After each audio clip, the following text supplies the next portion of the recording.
Quería arrancar la predicación ahora sí con esta serie que hemos llamado Crecer. Crecer, ahí está el nombre, Crecer, caminando tras el propósito de Dios en nuestras vidas. Es una serie de predicaciones que vamos a hacer temáticas, mirando el propósito de Dios para nosotros, pero a partir de esta semana y durante 4 semanas más, vamos a estar mirando si el propósito es crecer, ¿cuál es la meta? Hemos dicho, es crecer a la imagen de Cristo, la estatura de Cristo. Pero eso necesita materializarse para nosotros, ¿cierto? Como que, porque cuando uno ve a Cristo, no, pues, como algunos me han dicho, no, pero eso era Jesús, yo, entonces, ¿cómo lo materializamos un poquitico más? Pensando en el llamado nuestro, que nuestro llamado es a ser discípulos de Jesús, discípulos de Jesús. Entonces, durante estas 4 semanas vamos a estar estudiando cada semana una característica o una marca de un verdadero discípulo de Cristo. Y déjenme mostrarle un gráfico que he estado elaborando con Sally. Bueno, ¿se ve súper claro? Les voy a decir qué dice ahí. Las marcas del discípulo, eso se los puedo mandar por el chat. Básicamente, después de revisar y estudiar varias cosas, llegué a la conclusión de que hay 4 marcas que bíblicamente yo creo que deben aparecer en cualquier persona que ha decidido seguir a Jesús, ¿cierto? Ser un discípulo de Jesús. La primera marca, aquí arriba, es la devoción. La devoción. Eso tiene que ver con Dios, bueno, como 4 enfoques, con Dios, con otros, a nivel personal y a nivel del mundo. La primera, la amarillita, es tener la devoción, que es que el discípulo de Cristo tiene una unión vital con Cristo. ¿Y cómo se ve? A través de la oración, de la palabra y la sujeción a Dios. La segunda, la rojita, es la marca que tiene que ver con otras personas, que es la de la comunión. Creemos que el discípulo de Cristo crece conectado en la comunidad de los creyentes. ¿Sí? ¿Eso cómo se ve? Porque se congrega, porque pertenece, se hace miembro de la iglesia y porque se sujeta su profesión de fe a la comunidad de creyentes, para que crezcan juntos y se animen juntos. La tercera, a nivel personal, es que el discípulo de Cristo debe mostrar frutos en su vida, es decir, debe evidenciar su fe en su carácter y en sus acciones. Eso se tiene que ver. ¿Cómo se ve? A través de la santidad, a través de una vida de generosidad, es decir, que ya no piensa en sí mismo, sino que se enfoca hacia otros, y en la perseverancia en medio de los sufrimientos. Y la última, que es lo que tiene que ver con la misión en el mundo, el discípulo de Dios, de Cristo, es una persona que se involucra activamente en la misión de Dios. Activamente en la misión de Dios. ¿Eso cómo se ve? Es una persona que donde está, en el lugar donde ha sido puesto por Dios, está en función de servir a otros, ¿cierto? En su trabajo, en su casa, en su vecindario. Es una persona que vive para compartir su fe a través del evangelismo y el discipulado, y es una persona que busca la transformación cultural y social, que donde está se siente que hay algo distinto. Se siente que hay algo distinto, porque está trabajando realmente por traer una cultura del evangelio a su lugar de trabajo. ¿Vale? 4 marcas en general que vamos a explorar. Y hoy vamos a arrancar con nuestra primera marca, que es la devoción. Un discípulo de Dios tiene una unión vital con Cristo. ¿Sí? Y vamos a leerlo, estudiarlo en un pasaje que estudiamos hace un año. Juan, capítulo 15. Pasaje súper conocido, porque tiene una imagen muy bella de una vid y unas ramas. ¿Lo tienen ahí? Juan 15, versículo 1 en adelante, 1:17. Yo soy la vid verdadera y mi padre es el labrador. Ahí pone el contexto para que interpretemos lo que va a decir. Toda rama que en mí no da fruto, la corta. ¿Quién? El Padre.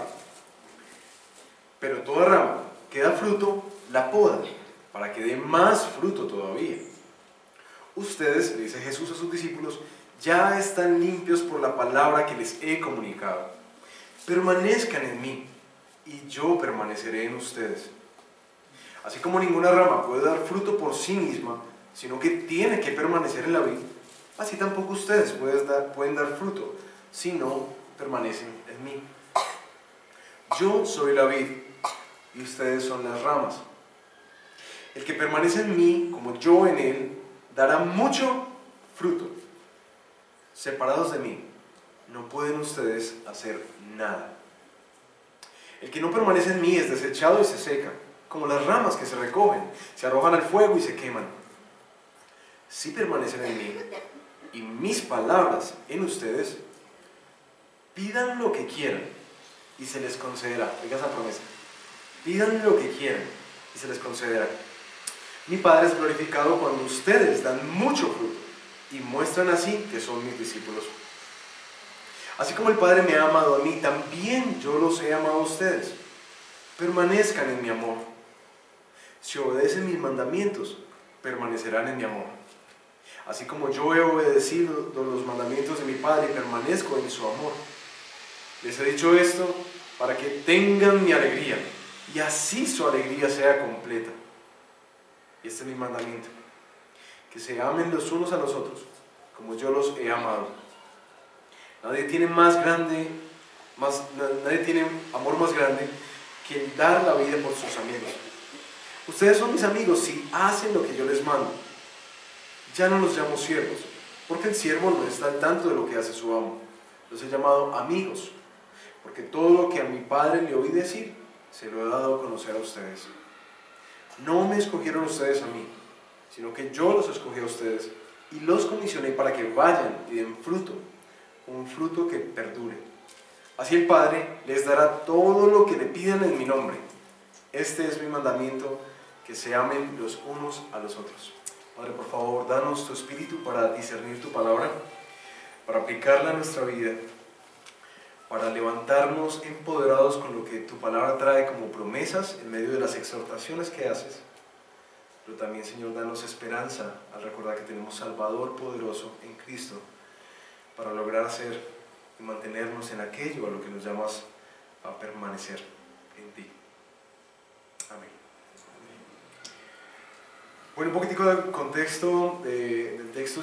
Este es un texto que tiene un sabor a despedida. Jesús está ya caminando hacia su crucifixión. Y este texto amplía un poco el diálogo que está teniendo Jesús acerca de la intimidad de Juan 14, la intimidad con Él, y lo amplían en Juan 15. Lo que sigue después del texto, que es muy importante para saber por qué les está diciendo todo esto de permanecer, permanezcan, es porque les va a anunciar que los van a perseguir, que ellos van a sufrir mucho a causa de Él.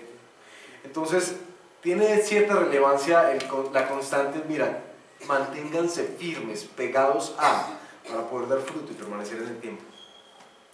El permanecer, si se dan cuenta, es la palabra que más se repite, 12 veces. Y después sigue fruto, que se repite 9 veces.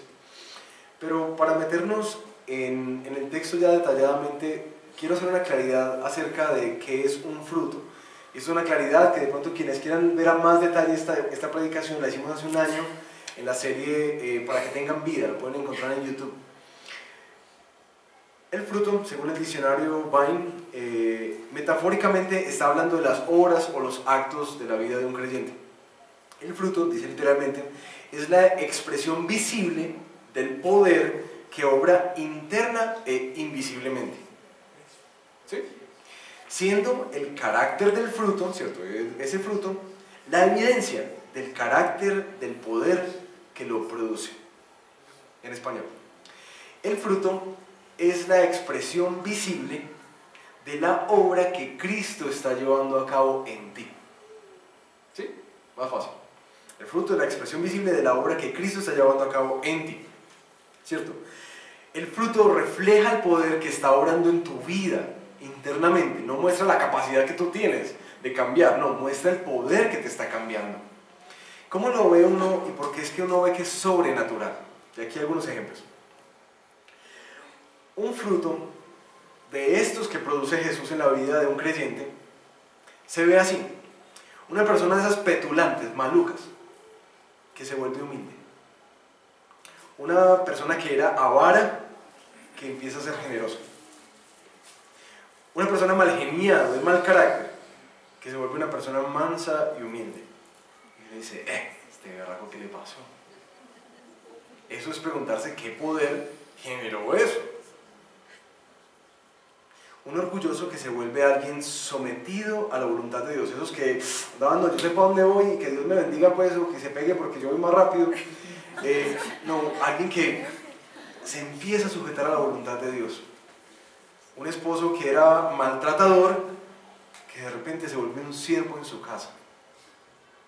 Una mujer dominante, de esas, de una risa, en estos días vi un libro que decía, es que yo soy tenía una foto de Frida Kahlo, decía, yo soy de esas mujeres que si quiere la luna se la baja solita. Estaba pensando en eso, las mujeres berracas, echadas para adelante, que suelen dominar en la casa, muy común aquí en nuestra cultura antioqueña, que de repente empieza a ser una mujer mansa y sujeta a su esposo, como la Biblia lo muestra. Una persona que solo pensaba en sí misma, que de repente empieza a pensar y a servir a los demás. Eso es evidencia de que algo le pasó, ¿sí? Un poder interno. Ahora, la Biblia es clara al hablar de los frutos. ¿Recuerdan dónde aparecen los frutos? A ver, los estudiantes de la Biblia. ¿Dónde? ¿En qué texto? Gálatas, capítulo 5. El fruto del Espíritu. Amor, alegría, paz, paciencia, amabilidad, bondad, fidelidad, humildad y dominio propio.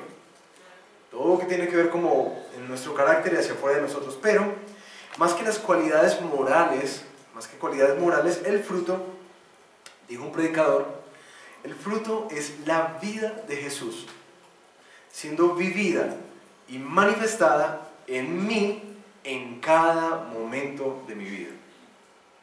El fruto es la vida de Jesús, siendo vivida y manifestada en mí en cada momento de mi vida. Ahora que ya sabemos que es un fruto, que vamos a hablar mucho de eso, que será una de las marcas que vamos a ver más adelante, vamos a ver cuáles son las dinámicas que un discípulo de Cristo tiene o abraza para ver frutos en su vida. Nuestro texto va a mostrarnos cómo es que se genera y cómo es que se desarrolla devoción, cómo se ve también la devoción en la vida del creyente. Un discípulo tiene una unión vital con Cristo, que hace de él una persona que es fructífera. Ahora, esta unión vital se logra ver en tres dinámicas que todo discípulo verdadero de Cristo abraza: la oración, el estudio de la palabra y la sujeción a la autoridad de Dios. Vamos a verlas, ¿sí? Primero, un discípulo verdadero vive una vida de oración. Dice el versículo número 4, permanezcan en mí y yo permaneceré en ustedes.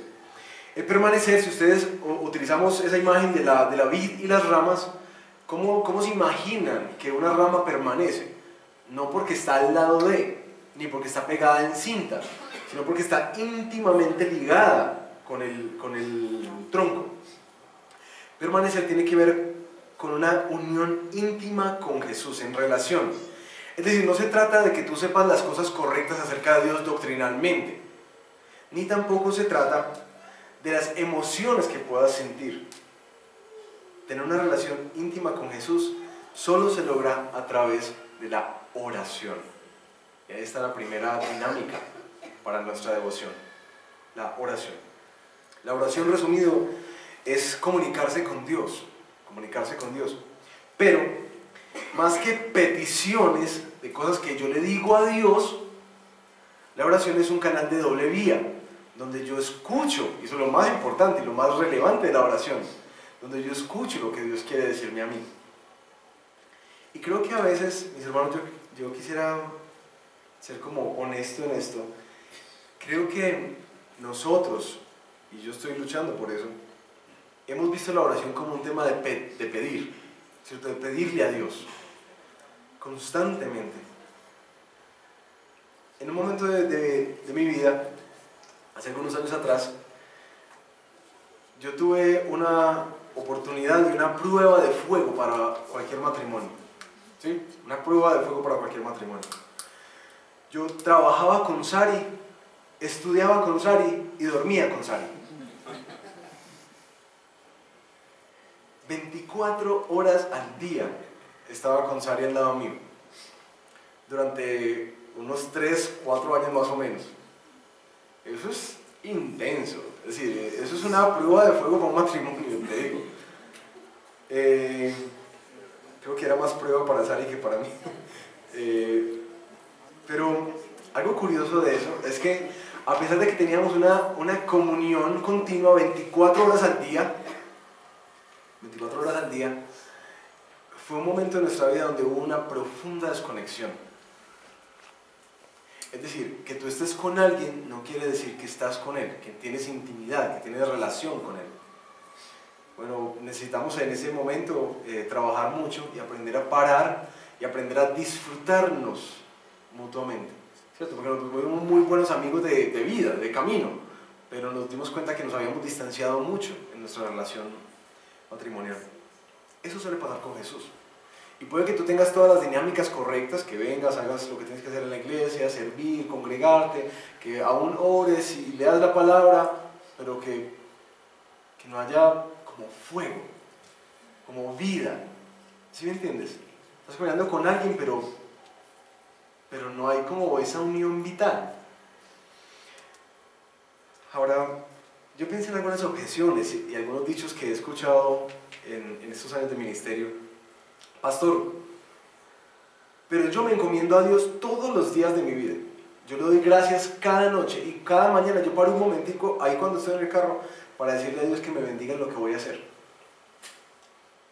La oración, mis hermanos, es más que pedir y es más que encomendar. Cuando hablamos de una unión vital, estamos hablando de que tú disfrutes a Jesús, que lo disfrutes, ¿cierto? Que saborees, que te maravilles con quién es Él. No se trata de llevar una lista de peticiones. Mira, ay Dios mío, es que yo, muchas gracias por todo lo que me has dado hasta aquí. Ahí te traigo la listica de hoy. Amén. Y sale. Dios, el Señor Jesucristo, está buscando que nosotros tengamos una unión íntima con Él. Más que cumplir las cosas correctas o hacer las cosas correctas, como los devocionales.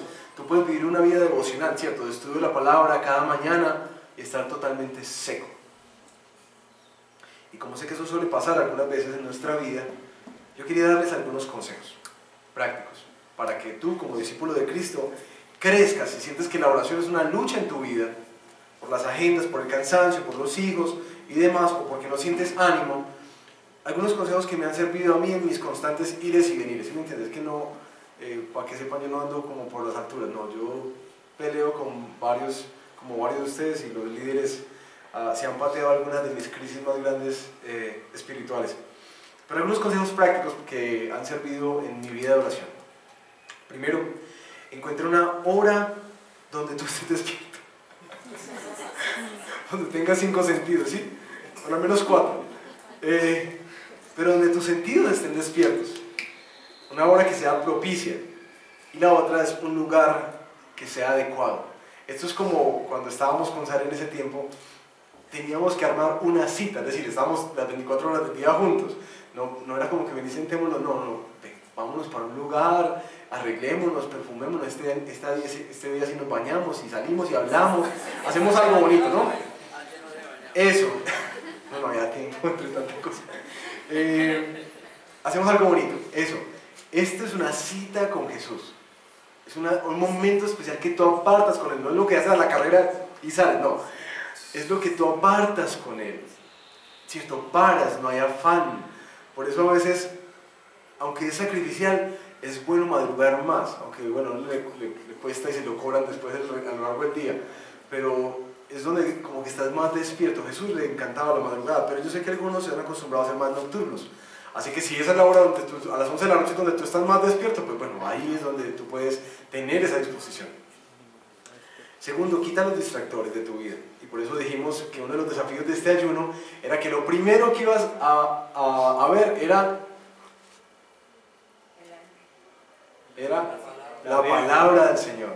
No WhatsApp ni nada de vainas. Y lo último que ibas a ver en el día no era la novela, sino la palabra del Señor, ¿sí? Entonces quita los distractores. 3. La adoración siempre ha sido algo importantísimo en la vida del pueblo de Dios. Por eso la música es muy importante, las alabanzas. Y por eso en este ayuno, si se dieron cuenta, empecé a mandarles canciones. Porque es algo que hace parte de nuestra oración. Y no sé si a ustedes les pasa que a veces uno logra como conectarse a través de una alabanza para poder dedicarse a orar y a estudiar la palabra. Entonces, haz eso parte de tu cotidianidad para tus tiempos de devoción. Para una canción, una playlist que te guste de YouTube, alguna cosa. Si necesitan música, me dicen, me escriben, yo te puedo mandar listas y listas que tengo de buenas canciones. Pero particularmente yo te animo a esto, como estamos enfocándonos en disfrutar más a Dios, una de las claves que tienes que tener con respecto a la alabanza es que sean canciones que te enfoquen también en Dios. Porque hay muchas canciones que se enfocan en ti, en cómo estás, y demás, pero no, cosas que te revelen el carácter, la santidad y la belleza de nuestro Señor. Y por último, y más importante, si tú quieres vivir una vida de oración fructífera, tú necesitas que la palabra modele y guíe tu oración. Yo no sé si a ustedes les ha pasado que uno se sorprende orando las mismas cosas todos los días. Por las mismas cosas. Eso es muy maluco, pues. Y por eso en este tiempo devocional, intencionalmente, les puse eso que estaba diciendo Sari abajo. El modelo de casa para orar. Y la pregunta siempre es, ¿cómo este texto, sea un versículo, sea un capítulo entero que estoy leyendo, o este libro que me leí, cómo este texto bíblico me está invitando a orar en mi vida? 4 consejos prácticos que quiero darte para que crezcas en tu vida de oración. Y ahí está nuestro segundo punto. ¿Cómo seguimos creciendo en nuestra devoción? En una vida de estudio de la palabra de Dios. Dice el versículo 7, si permanecen en mí y mis palabras permanecen en ustedes, pidan lo que quieran. Eso es lo que me encantaba que mi papá me dijera cuando estaba chiquito. Pidan lo que quieran. Pidan lo que quieran y se les concederá. Se les concederá. Ahora, ya nos están diciendo que permanecemos en unión íntima con Él a través de la oración, pero necesitamos que algo permanezca, que more en nosotros, que es la palabra, sus palabras. Pero quiero hacer una marca ahí. Si ustedes se dan cuenta durante el texto, vimos este tema de la palabra en plural y en singular. ¿Alguno captó eso? Jesús dice en el versículo 3 que la palabra en singular ya los ha limpiado para que podamos dar fruto. La palabra. Cuando Jesús habla de la palabra en singular, se está refiriendo a algo que habló en Juan 5:24. Ciertamente les aseguro que el que oye mi palabra singular y cree al que me envió, este tiene vida eterna y no será juzgado, sino que ha pasado de la muerte a la vida. ¿Cuál es esa palabra singular? Esa palabra singular es el Evangelio. Toda la buena noticia que Jesús vino a comunicar, cuando en Marcos capítulo 1 dice que empezó a predicar el Evangelio de Dios. Esa noticia de que Dios no quería ver esta destrucción, que amó tanto al mundo, que se le dio la espalda, que envió a su Hijo para que muriera y todo aquel que creyera en Él tuviera vida. Eso es lo que les está diciendo. Ustedes creen en ese plan de Dios para salvar, en ese Evangelio. Ustedes pasan de muerte a la vida. Cuando ponen su fe en la obra de Cristo, pasan de muerte a vida. Ahora, a través de ese Evangelio, nuestra vida ya es podada, capacitada para poder empezar a dar fruto. Eso es lo que está diciendo. Pero Jesús también utiliza las palabras en plural. Miren el versículo 7. Sus palabras. Cuando Jesús habla de sus palabras, está hablando de toda la enseñanza de Él. En últimas entendemos las Escrituras. Tienen ese poder, como decía Juan 17, como santificador, purificador. Por eso Colosenses dice que la palabra de Dios habite con toda su riqueza en ustedes. ¿Por qué, mis hermanos? Cuando tú vives una vida conectada con la palabra de Dios constantemente, en la devoción diaria, leyendo cada día las Escrituras, conociéndolas, y no solamente los pedacitos que te gustan, sino todas las Escrituras que son inspiradas por Dios, las Escrituras empiezan a moldear tu vida. Las Escrituras tienen ese poder de permitirte conocer a Dios, de conocer su voluntad, de transformar tu vida, de cambiar las cosas que quieres que cambien. La palabra de Dios te instruye en sabiduría y te capacita, como dice en Timoteo, para las buenas obras que Dios quiere que hagas. Ahora la pregunta es, ¿qué pasa si yo oro?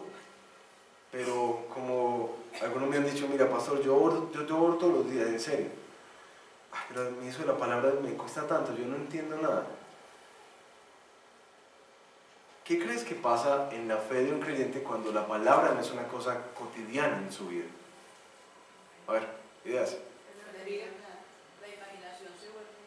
Exactamente, muy buena, la imaginación. Genera su propia fe. Genera su propia fe, exacto. Aquí puse algunas.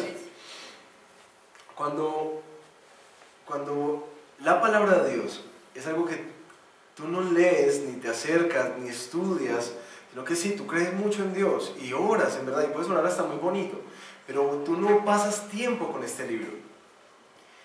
Entonces, las Escrituras literalmente pasan a ser como un cero a la izquierda, y eso es como que perdieras la brújula de tu vida. ¿Qué puede pasar? Aquí hay algunos riesgos. Primero, no podrás conocer al Dios verdadero, sino que te harás ideas de quién es Dios. Ideas que después te van a frustrar mucho. Ay, no, pues yo le pedí a Dios esto y Él no me hizo eso. Entonces me voy a ir, no voy a volver. ¿Cierto? Ay, no, es que yo le pedí a Dios que me confirmara a través de eso y Él no hizo nada. Ay, no, yo le pedí a Dios esto pero Él permitió que me quitaran el trabajo, o Él permitió que me accidentara, o Él permitió que me robara. Mira, hay una comprensión de Dios que no estás teniendo porque no estás pasando tiempo en la palabra. Si pasaras tiempo ahí, te darías cuenta que el sufrimiento es algo normal en la vida. Que de hecho Dios dice que cuando venga, Él va a estar contigo. No dice que lo va a evitar. ¿Sí? Que también lo utilizará para su gloria. Que a veces te protegerá y a veces seremos víctimas de la maldad de este mundo. Si no pasas tiempo con la palabra de Dios, tu forma de pensar será más articulada a tu contexto, al mundo. Tu sabiduría para tomar decisiones en la vida será la tuya o la de otros para tomar esas decisiones importantes. Si no pasas tiempo con la palabra de Dios, tú no vas a ser capacitado y equipado para poder servirle a Dios, que es el propósito de nuestra vida, y dar frutos para su gloria. Pero creo que muchos de nosotros, hermanos, hemos desarrollado estas dos cualidades, una vida de oración y una vida en la palabra de Dios. Sin embargo, me ha llamado mucho la atención este tercer componente.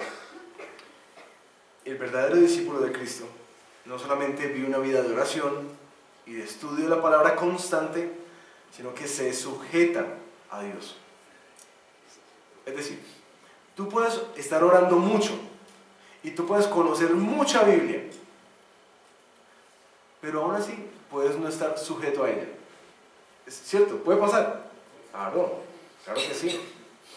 Puede pasar. Versículo 9 y 10. Le dice Jesús, permanezcan en mi amor.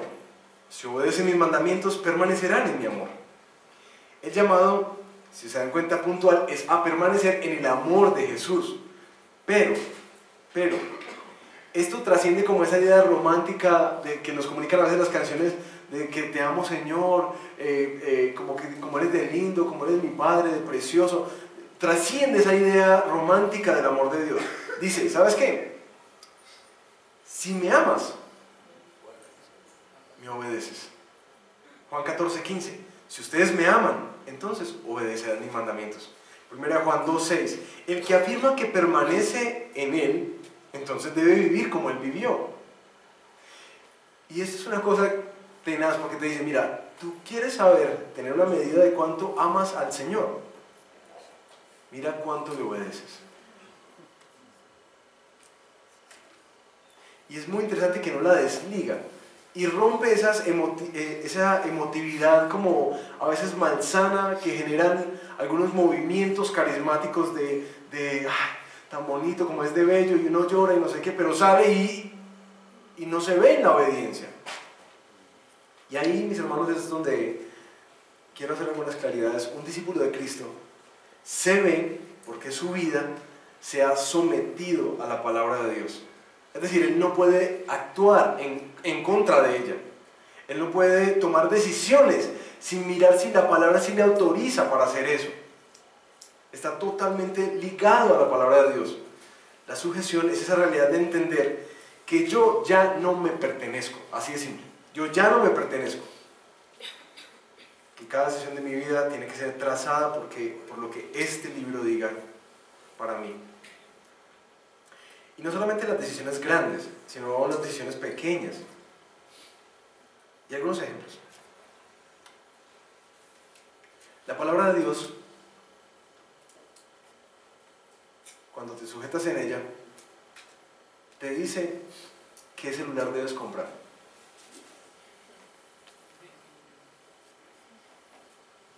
Te dice qué carro debes comprar.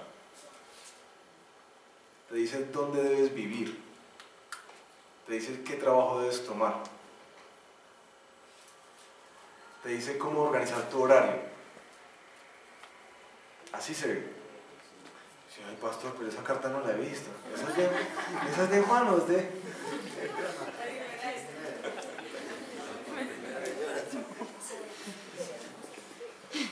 Primera de Jonathan. Esas son las...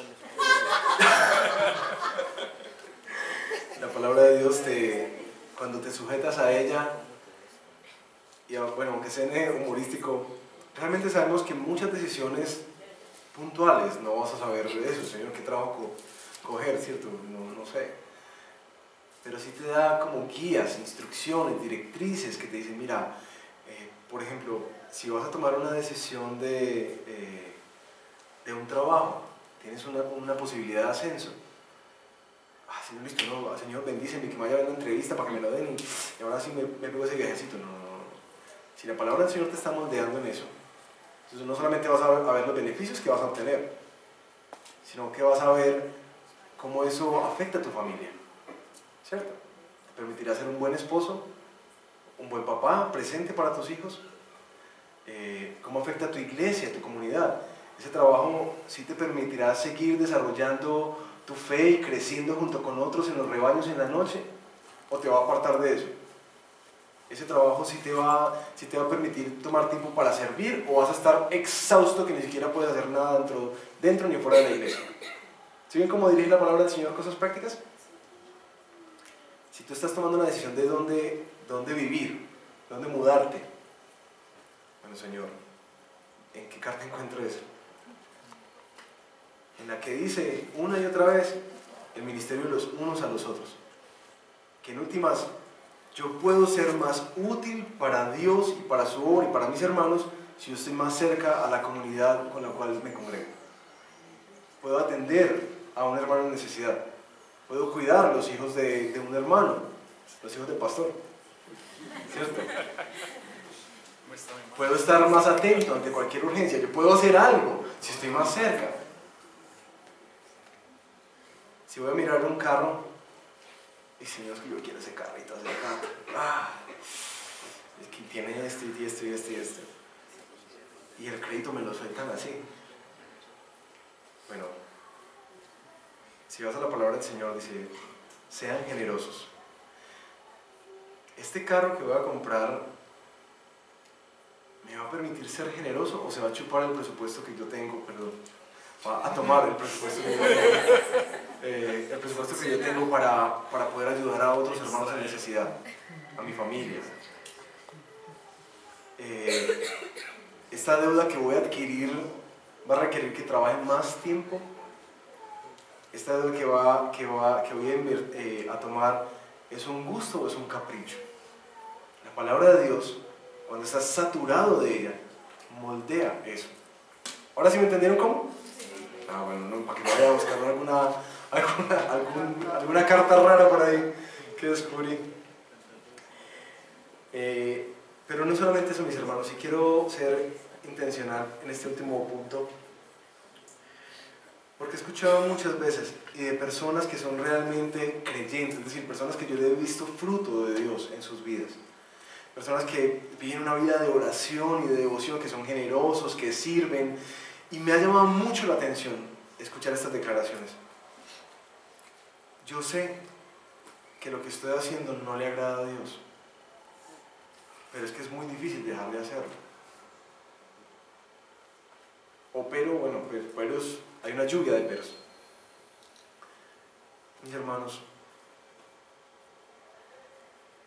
si tú alguna vez has hecho esa declaración,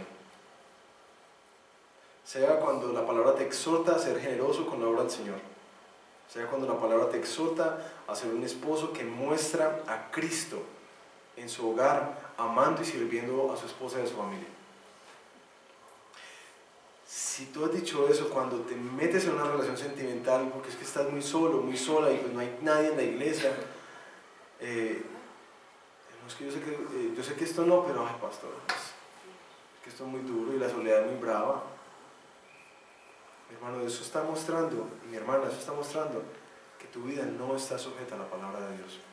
Tú puedes vivir una vida de oración muy, muy bella, muy bella.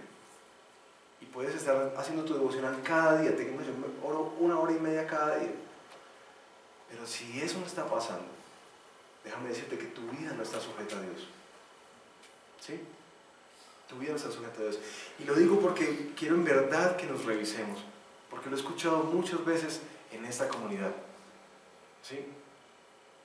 No, sí, con mi esposo, con mi esposa, con mis hijos, yo sé que no debo ser así, yo sé que eso, el carácter debe ser diferente, pero yo soy así de chiquito, yo hablo duro, yo golpeo las cosas, yo soy mal geniado. Un momentico. Si tu vida está sujeta a la palabra de Dios, eso te debe estorbar. No quiero decir que seas perfecto, pero eso te tiene que estorbar. Tienes que decir, Señor, perdóname, cámbiame, por favor.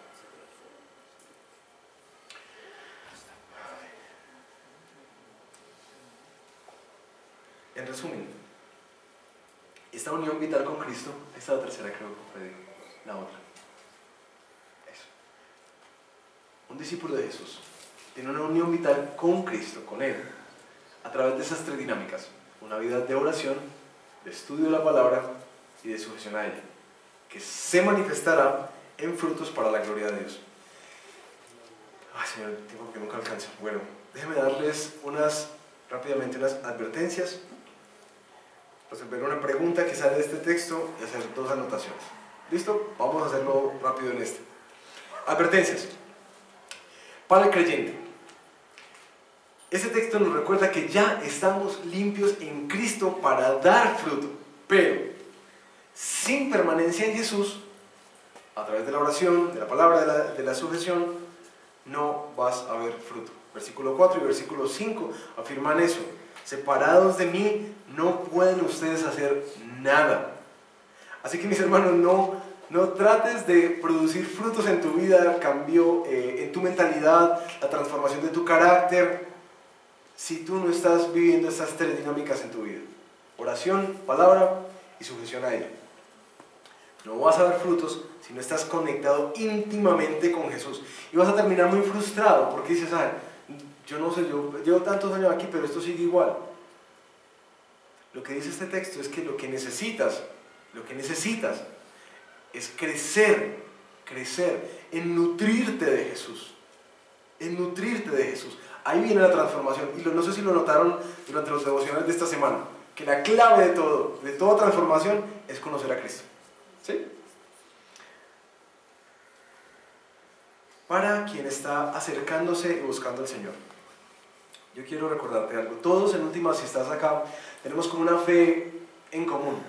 Cristianos, católicos, hasta ateos tienen una fe particular. Una advertencia: sin una relación vital con Jesús, tú no verás cambios en tu vida. Es decir, no se trata de que tú seas religioso y cumplas como moralmente con un estándar, o sepas las cosas correctas, o hagas los cursos correctos, ¿cierto? Eso no produce fruto si no tienes una relación con Cristo. Y no se trata tampoco de tener como esos movimientos espirituales, esas búsquedas de paz, de que yo estoy tranquilito, como que yo entro a la iglesia y yo me siento como tan tranquila, tan pacífica. Eso tampoco va a producir cambios en tu vida. Va a producir buenas sensaciones, sí, pero no cambios. Los cambios vienen a través de Jesús. Y el problema, mis hermanos, es que este texto es muy claro en marcar una advertencia.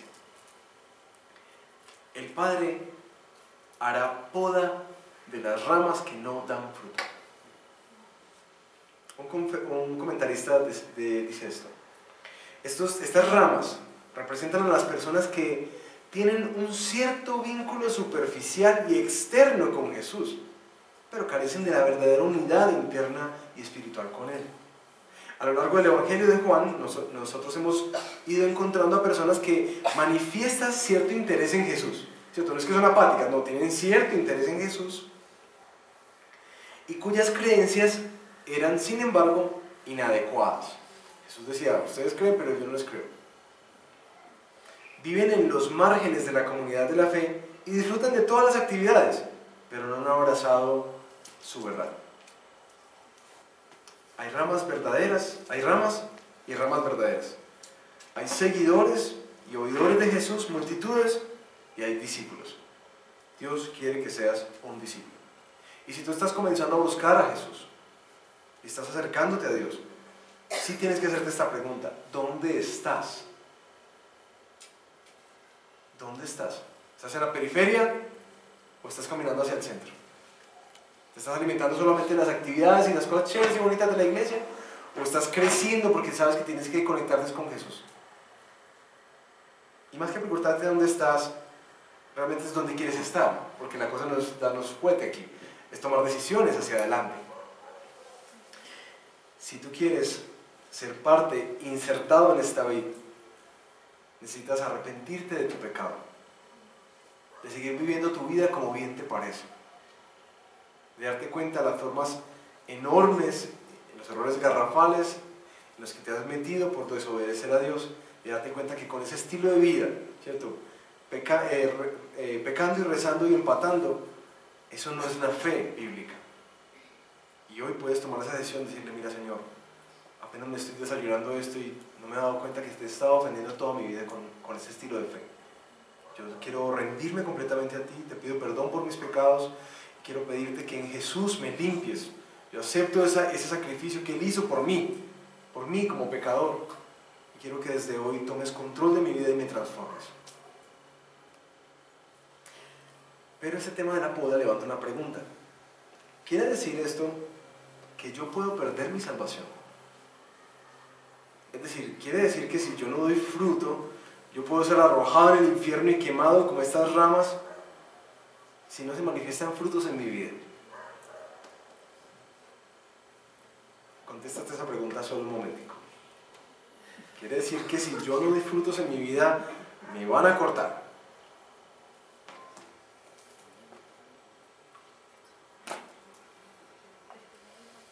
Vamos a responderla. Los frutos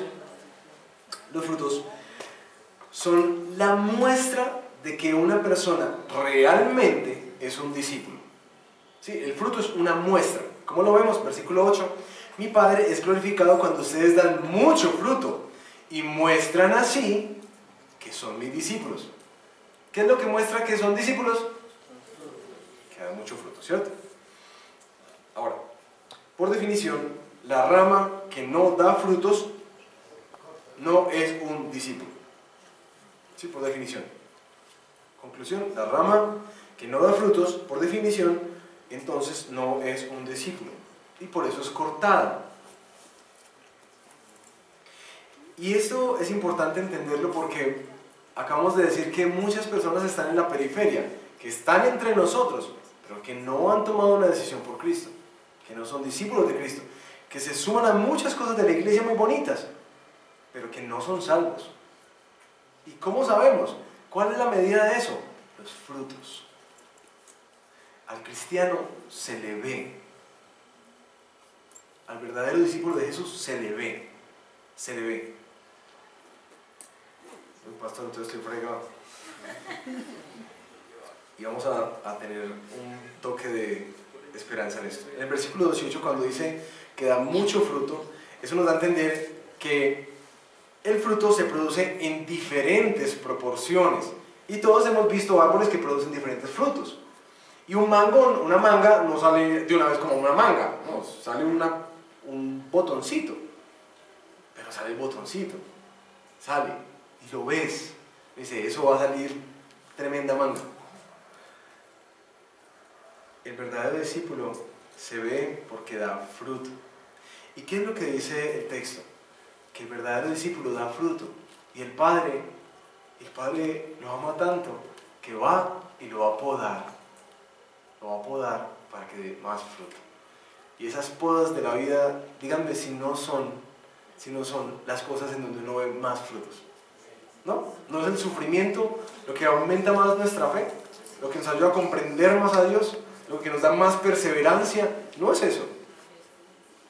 Gracias al Señor por las podas entonces, ¿no? Porque Él quiere hacer que demos mucho fruto, mucho fruto. Si estás sufriendo en este tiempo en la vida, dale gracias a Dios porque quiere ver frutos en tu vida. Amén. Ahora,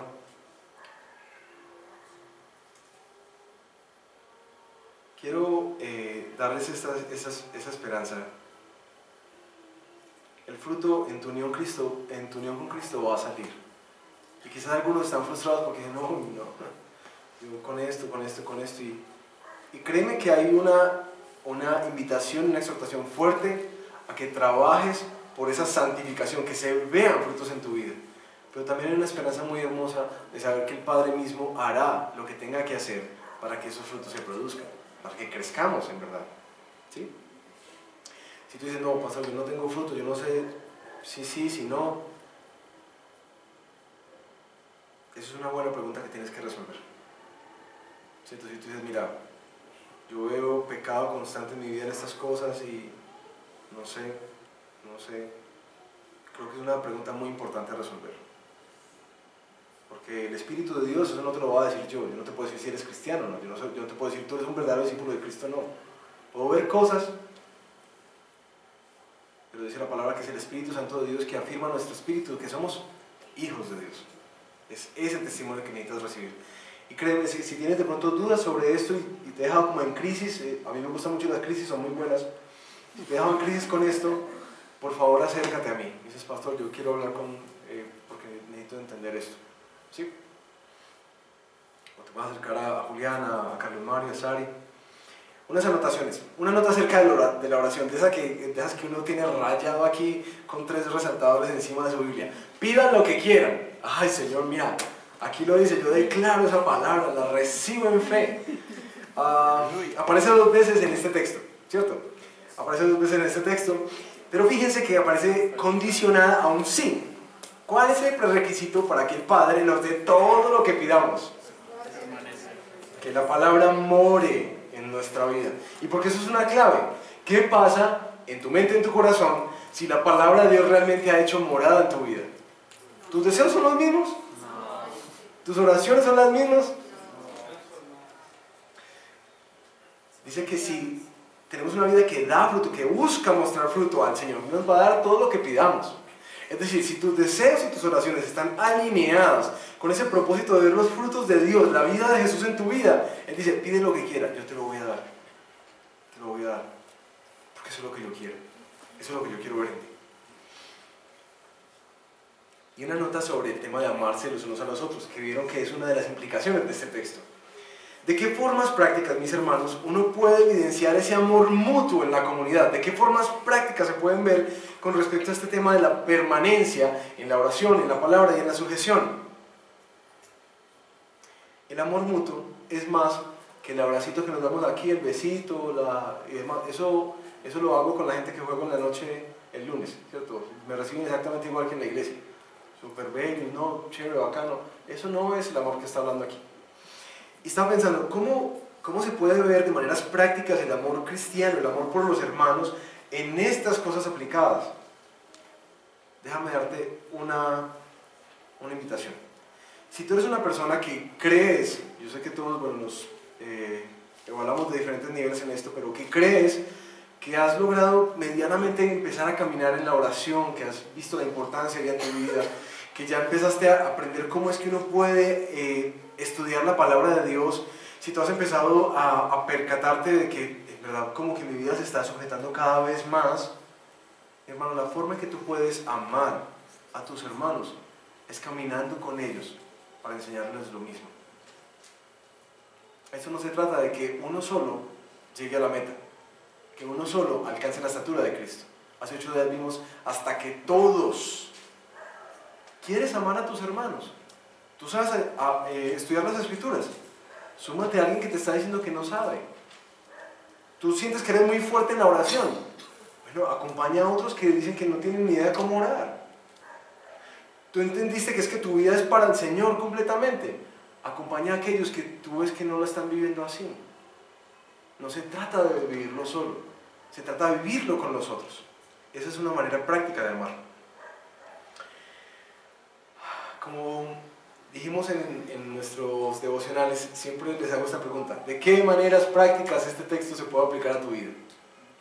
Ahí están esas 3 invitaciones: oración, palabra y sujeción. Toma un minuto para pensar qué cosas necesitas hacer esta semana. Porque tú dices, bueno, me di cuenta que me peleé como discípulo, pero yo quiero hacerlo. Yo quiero hacerlo. Bueno, toma decisiones.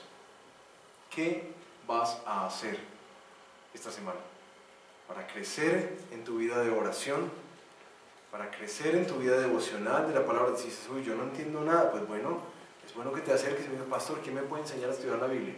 Con mucho gusto te daré más de un hermano que pueda hacerlo. ¿Cómo voy a empezar? ¿Qué patrones voy a empezar a tener para tomar decisiones en mi vida y mostrar así que me estoy sujetando a la palabra de Dios? ¿Qué? Toma un momentico y piénsalo. Y si lo tienes ahí en tu libreta, anótalo. Porque sabes que es la esperanza que quiero dejarte. Que si tú tienes claro en lo que quieres crecer, para mostrar en tu vida que eres un discípulo verdadero de Jesús, que quiere dar frutos. Si tú has anotado en esas 3 lineecitas cosas que quieres cambiar y en las que quieres ver incremento en tu fe, madurez, que intencionalmente vas a invertir tiempo, recursos, esfuerzos estas semanas, te quiero dar con esta promesa.